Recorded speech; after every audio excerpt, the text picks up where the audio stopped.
Banking and financial services space में से मैं दो स्टॉक्स के बारे में बात करना चाहूंगी। एक बंधन बैंक जो आज 10% नीचे है, लोअर सर्किट लग गया था क्योंकि प्रमोटर जो है वो एक्सप्लोर कर रहे हैं stake sale IPO to facilitate investors exit. तो उसके चलते हुए बंधन बैंक में एक अच्छा मोमेंटम हमने देखा था पिकअप होते हुए, लेकिन आज की खबर के बाद एक स्ट्रॉन्ग डेंट भी देखने को मिल रहा है।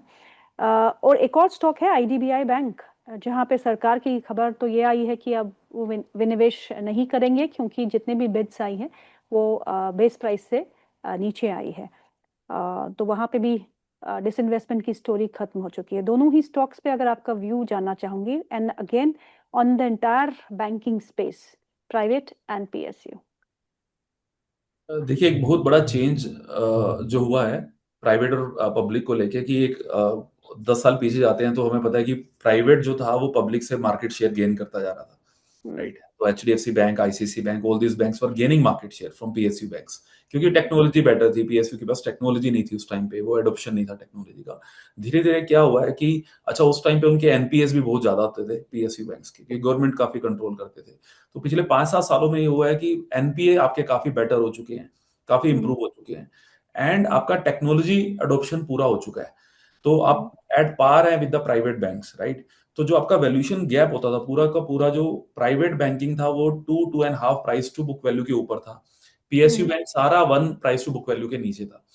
तो जो ये वैल्यूएशन गैप था वो धीरे धीरे ब्रिज होता जा रहा है, और फॉर द राइट रीजंस, क्योंकि ओके, टेक्नोलॉजिकल आपने अपने आप को मैच कर दिया है। In fact correct. अगर क्रेडिट ग्रोथ नहीं होगा तो आप कैसे ग्रो करेगा कोई भी बैंक। तो क्रेडिट के लिए यू डोंट थिंक मच, आपको जहां से अच्छा रेट मिलता है आप लेते हो, चाहे वो कॉर्पोरेट्स हैं। तो PSU were always okay to give the credit. तो हमें लगता है कि धीरे धीरे पीएसयू जो कि गैप ब्रिज होता जा रहा है, पीएसयू 1 से 1.5 की रेंज में पहुंच गया है। एंड जो बड़े बैंक्स थे प्राइवेट साइड पे, कोटक, आईसीआईसी, एचडीएफसी, वो 3.5-4 पे थे, वो जाके 2.5 के आसपास आ गए हैं, 2.5 के आसपास आ गए हैं। तो काफी हद तक पीएसयू ने कैचअप कर लिया है। हमें लगता है और भी थोड़ा सा कैचअप करना बाकी है। आपने ओके, ये दो, हाँ, तो हमारा थोड़ा सा प्रेफरेंस पीएसयू की तरफ ज्यादा रहेगा। आई थिंक लास्ट 2-3 महीने पहले भी आपसे कॉल पे ये डिस्कस हुआ है, and I think outperform भी किया है पीएसयू बैंक्स ने। जी। Even SBI has led the rally.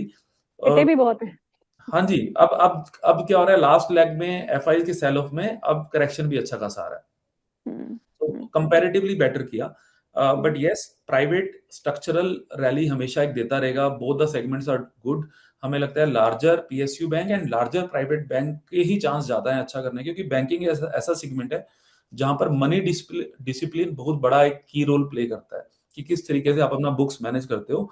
तो ऐसा नहीं है कि कोई छोटा बैंक आगे एचडीएफसी की तरह ही हम जो पीछे बोलते थे कि चलो what will be the next HDFC. It's not like that. HDFC kind of bank can actually grow really, really well from here. Valuation compression हो चुका है। You asked about specifically about two banks. बंधन bank पे हमारा कोई view नहीं है सच, but IDBI bank पे जहां पर आई थिंक गवर्नमेंट का आस्क बहुत ज्यादा था in terms of price to book value, तो स्टॉक वाज ट्रेडिंग अबव 110 के ऊपर ट्रेड कर रहा था। अब सिग्निफिकेंट करेक्शन हो चुका है। तो मुझे लग रहा है कि इन वैल्यूएशंस पे आपको एक बिडिंग मिल सकता है if the government is keen to go private over there. तो वहां पर हो सकता है कि एक value buying picking opportunity IDBI bank पे आनी शुरू हो जाए। बट यस, बंधन तो we would like to avoid.